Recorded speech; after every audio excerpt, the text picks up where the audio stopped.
De volta à nossa conversa aqui com o psicólogo Liésio Pinheiro, sociólogo Adalberon Sá e o pedagogo Aristóteles Oliveira. Nós estamos conversando sobre racismo e de crianças, e essa situação toda fez com que mobilizasse pais de crianças brancas, inclusive, exigindo que as escolas de elite, isso tem acontecido no sul do país, tomara contamine e chegue até as nossas escolas nordestinas, de modo a fazer com que haja diversidade, discussão, gente, mas discussão do ponto de vista sério, discussão com ciência, discussão com consciência de qual é a sociedade que a gente quer no dia de amanhã, qual é o país de fato, o estado, a cidade, o bairro, a escola, o trabalho que você quer submeter o seu filho, a sua filha. Definitivamente não pode ser nas condições atuais. O que fazer? Há uma situação que é muito interessante de ser discutida e que diz respeito à forma como as direções, aqueles que são responsáveis pela condução pedagógica das escolas estão reagindo. Alguns reagem com muita firmeza, deixando claro que isso não pode ser tolerado. Outros dão uma ideia de que, olha, a gente não sabia, mas a gente, quem sabe, vem a conversar com os pais.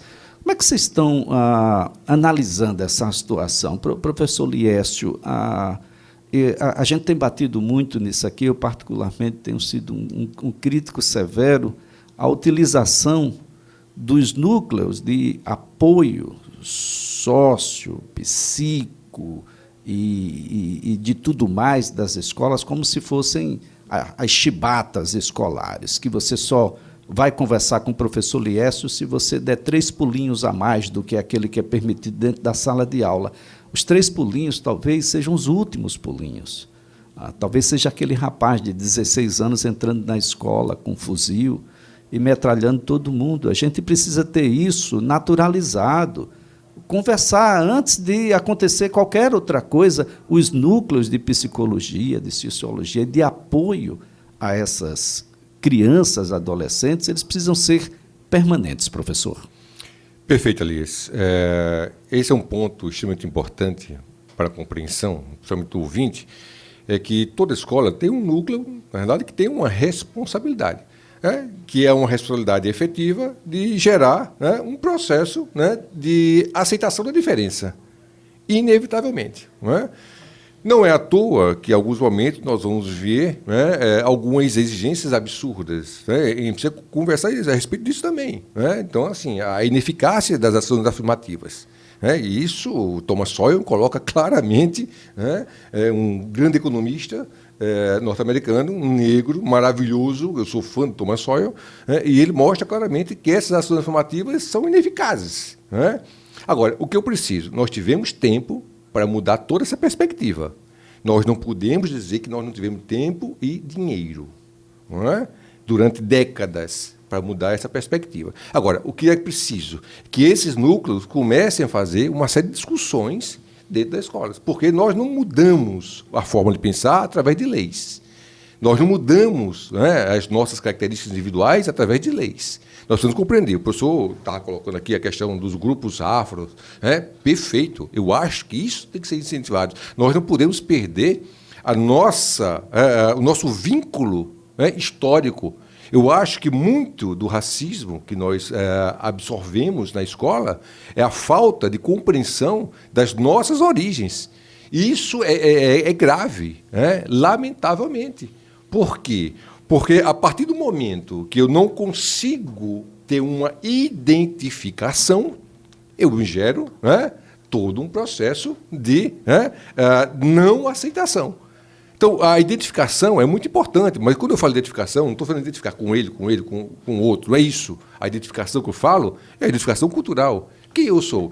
Não sei se os senhores lembram, na década de 80, final da década de 80, início da década de 90, os carecas do ABC. o grupo neonazista que tomou, né, conta da mídia, onde eles espancavam negros, nordestinos, não aceitação, e uma das grandes reportagens da Globo entrevistou um dos carecas do ABC, conseguiram fazer uma entrevista. E o que é interessante, né, a repórter pergunta ao representante lá do grupo neonazista, por que eles odeiam nordestinos. E o representante deles lá, disse o seguinte: você já viu algum nordestino branco, alto, louro? Espera aí. Ele não visitou o interior de Alagoas, né? 60 anos de holandeses aqui, ele não fizeram outra coisa. Não só isso, Elias. A própria figura de quem estava falando, de 1,60 m, moreno, cabeça raspada, careca, pela própria ideologia que eles pregam, mostrando um nível de ignorância tão absurdo. Aí eu pergunto, o que é isso? Uma distorção da autopercepção. Ele não se identificava como negro, ele não se identificava, como uma pessoa nordestina, mas se intitulava algo soberano, algo acima de tudo isso, onde a própria imagem dele não representava a figura imaginária que ele criou. Bom, aí nós temos uma luz para compreender o fenômeno. Eu repito, a gente está falando de racismo, mas isso entra também na questão da sexualidade.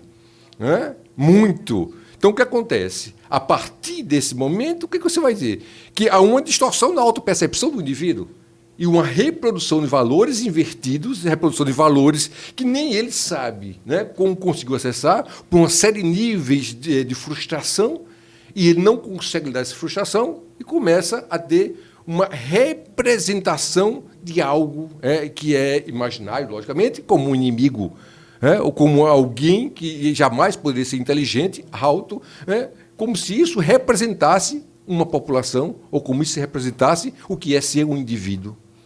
Bem, na linha o professor Aristóteles conosco. Professor, eu fico aqui imaginando de como o tempo desfez uma imagem que era concebida como uma imagem de autoridade. Era uma imagem do que nós gostaríamos de que nos representasse, que é a imagem do professor. Hoje o professor está acuado. E boa parte dessa culpa vem de quem administra os segmentos escolares, que troca tudo por uma mensalidade. E a mensalidade passa a ser o elemento mais importante do que qualquer outra coisa que tem dentro das instituições de ensino. E aí macula-se todo e qualquer ensino público, como se fosse um grande mercado persa, e deixa uma imagem imaculada do segmento de ensino privado, como se lá não houvesse drogas, lá não houvesse prostituição, como se lá não houvesse todos os problemas que a sociedade tem do lado de fora do muro. Mas lá não, lá é um local imaculado. Há quem fale até, professor, de que a solução seria o ensino, aprendizagem em casa. Como é que o senhor analisa essas situações, professor? Uma das manifestações do racismo estrutural é justamente o silenciamento. Quando você silencia, quando você não debate, quando você não reflete, quando você não é assertivo em buscar, em debater, em refletir sobre essa temática, e isso é como se assim não existisse. E como você vai combater algo que não existe? Então, é preciso realmente, e essas iniciativas de algumas escolas em trabalhar a diversidade, e isso ser uma iniciativa dos pais, não foi nem da escola, da gestão da escola, foi dos pais. Isso é positivo, mas assim, está aquém das reais necessidades para ser antirracista e combater o racismo dentro do ambiente escolar. Então, assim, essa questão de o ensino em casa, domiciliar, é uma forma, inclusive, assim, de não lidar com as diferenças, com a diversidade de crenças, de credo. Então, eu tiro o meu aluno da escola porque eu quero que ele não tenha contato, por exemplo, com teorias evolucionistas, porque eu não quero que ele tenha contato com determinados grupos sociais. Então, eu coloco os meus filhos numa redoma porque eu creio que assim eu estou fazendo bem para ele. Mas o processo educativo, ele enriquece justamente com a diversidade, né? Com lidar com o contraditório. E isso precisa ser trabalhado no ambiente escolar. E precisa realmente de uma ressignificação, né? E a escola é essencial, mas a comunidade também, né? Porque, assim, às vezes o pai ensina na escola, o pai ensina em casa, e às vezes a escola, ela tem uma outra dinâmica. Ou a escola ensina e em casa ele tem uma outra perspectiva. Então não há um alinhamento, né? Não há um acordo em relação a princípios, valores, e aí vai estar sempre em conflito, escola e pais. E é preciso, por exemplo, que o projeto político-pedagógico da escola, que as atividades pedagógicas, que não seja apenas uma disciplina, mas quando eu vou ensinar matemática, português, biologia, esses temas estejam presentes, né, para que seja debatido, refletido. Não pode ser ações isoladas, porque senão não resolve. Você vai trabalhar especificamente numa escola, mas tem que ser algo assim, uma política pública que esteja presente, tanto na escola pública como privada. Não pode ser isolado, porque medidas isoladas não vai resolver o problema, né? Você vai resolver pontualmente. E aí você vai ter manifestações, né, por pessoas que se consideram superiores pela sua cor ou pela sua origem, né, étnica. É totalmente descabido, né, que não tem nenhum tipo de embasamento, né? É fruto realmente do racismo que é construído e que a gente herda e reproduz. Bem, professor Dalberon, a gente tem uma situação, e eu fico aqui imaginando, ninguém descobriu que a gente é multirracial, multireligioso, multiétnico, multicultural, eu diria até que multilingüe, porque o nosso nordestinês é só nosso, do norte é deles, tem o do centro-oeste, eu acho que a gente é multi, mas parece que tem gente que ainda não descobriu. Exato, e eu acho que o professor Aristóteles trazia justamente um pouco disso, né? As experiências de educar em casa trazem por trás, em grande parte, justamente a tentativa de não conviver com a diversidade. E a diversidade em todos esses sentidos que você colocou, diversidade de raça, diversidade religiosa, diversidade de ideologias, enfim. E a gente tem esse grande desafio que é justamente lidar com essa bolha, tanto com quem sofre em virtude dessa bolha, por ser construído socialmente a ideia de que ele é indiferente, que ele é inferior, que a ele estão relegadas posições inferiores por conta da sua cor, por conta de posições diferentes, seja para quem vive essa experiência, e é o tema que nos trouxe a esse debate, das escolas que perceberam e que os próprios pais perceberam que a ausência da diversidade na escola estava gritando a tal ponto que era preciso fazer alguma coisa, e para que a gente possa aprender, inclusive, como diz uma própria autora brasileira, de que não basta não ser racista, né, mas é preciso ser é preciso combater essas práticas. Preciso combater. É preciso não naturalizar, como o professor colocava aqui, é preciso reagir firme, sabe? É preciso que a escola, é preciso que em casa a gente tenha posições muito firmes quando eu vejo situações como agora recente, aquela no metrô em São Paulo, que a gente viu o vagão inteiro reagindo àquele comportamento racista daquela mulher, é exatamente isso. É preciso que a gente se escandalize. O que nós não podemos é perder a nossa capacidade de se escandalizar quando isso ainda acontece, né? Então, são situações que precisam, que exigem de casa, que exigem da escola, que exigem da sociedade, que exigem dos aparelhos de comunicação, dos meios de comunicação, que se fale abertamente, que se difundam experiências e práticas que ajudem a falar abertamente sobre isso. Tem uma experiência desenvolvida pelo Unicef no Brasil, Elias, que é muito interessante, que é o Deixa que eu conto, que traz justamente histórias para se trabalhar já a partir da educação infantil, né, a partir da contação de histórias, histórias que ajudem a refletir sobre esses problemas. para que já nas crianças a gente consiga trazer esse debate. Professor Liesse, eu vou trazer uma palavra aqui, o senhor faça o que o senhor entender com ela: sofrimento. Nós estamos falando sobre crianças e pré-adolescentes praticamente. Os adolescentes já estão no nível mais elevado dessa discussão. Mas eu fico imaginando, e o coleguinha branco que leva o coleguinha negro para a casa do papai, e o papai, bom, olha, não traz mais o coleguinha aqui não. Os coleguinhas vão crescer e o coleguinha se apaixonou pela coleguinha negra ou vice-versa, e eles vão querer viver isso porque vai ter um pouco mais de independência lá na frente. Será que os pais revelaram qual era a cor dos avós, dos bisavós? Será que essa raça é pura mesmo? Ou será que é uma ideia também que foi introjetada para eles lá ainda, quando crianças, e que eles estão tendo agora uma grande oportunidade de não fazer o mesmo com as suas crianças? E é aí que eu trago a palavra sofrimento. Sofrimento é uma palavra importante, professor, nessa discussão? Sofrimento é uma palavra terrível, não é? Terrível porque isso faz parte da natureza humana, inevitavelmente. Não é?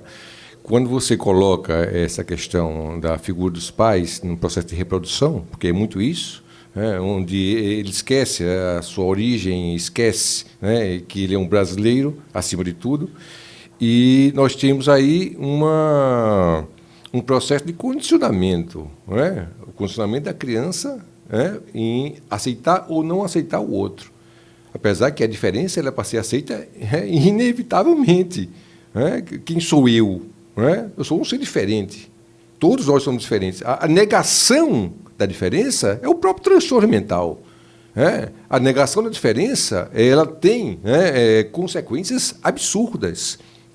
A negação da alteridade, aquilo que é relativo ao outro, é a coisa mais absurda que existe. Nós não nos relacionamos, Elias, com o igual.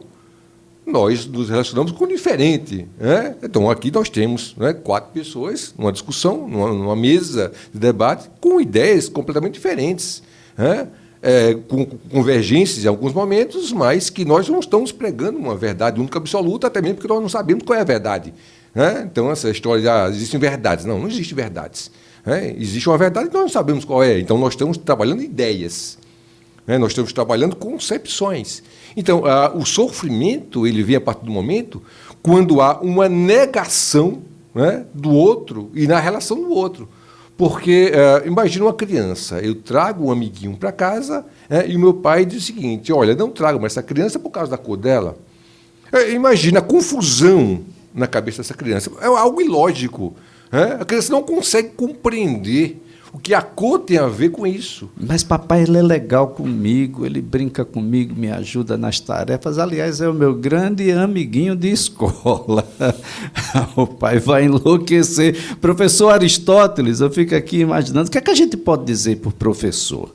Porque apesar de ter as suas impressões pessoais, na condição de professor, ele não tem credo, ele não tem gênero, ele não tem raça, ele não tem, porque ele é exatamente o elemento que vai trazer possibilidades para absolutamente tudo isso. Professor. Exato, Elias. Então, você percebe assim, os desafios para o professor, para a escola lidar com essa demanda, que é uma demanda que está presente na nossa sociedade e que se reflete na escola, reverbera na escola. Então, nesse sentido, a questão do sofrimento, assim, por exemplo, o tipo de cabelo. Não existe cabelo bom e cabelo ruim. Existem diferentes tipos de cabelo. Então, isso tem que ser trabalhado no ambiente escolar, como sendo a pluralidade, como sendo algo positivo. Eu tive uma aluna que ela disse: olha, minha mãe orientou que quando eu estivesse no shopping, comprasse alguma coisa, eu ficasse muito comprovante para não tiver alguma situação e estar ali para comprovar que eu não roubei. Imagina uma mãe orientar, dar essa orientação para a filha, porque sabe que vivemos uma sociedade preconceituosa. Então, isso sim traz problemas para o desenvolvimento desses adolescentes, desses jovens que já nascem, né, e já convivem na sociedade, que enxerga essas pessoas como problemáticas, como possíveis marginais. E você tem que trabalhar isso desde a educação infantil, o ensino fundamental e médio. Não é simples, né, porque isso já vem projetado nela. E aí é um processo realmente educativo, de orientação, de discussão, de debate, né, e que é preciso a participação não só da escola, como dos pais e da comunidade como um todo. Muito bem. Professor Aristóteles Oliveira, um prazer tê-lo aqui. Um ótimo dia. Obrigado. Professor Liésio Pinheiro, sempre um prazer tê-lo aqui. Muito obrigado mais uma vez pela colaboração. Bom Obrigado, dia. ouvintes. Doutor Adalberto Sá, sociólogo, grande amigo, muito obrigado. Mais uma vez, a gente que agradece a oportunidade de debater esses temas, Elias. Bom dia. Ali, obrigado a você que nos acompanhou até agora. Espero que a gente tenha deixado uma série de perguntas aí para que você preencha com respostas. Mas seja muito sincero. É isso que a gente quer mesmo? A gente precisa disso para quê? Qual é a utilidade social disso, desse ódio, dessa diferença, dessa indiferença?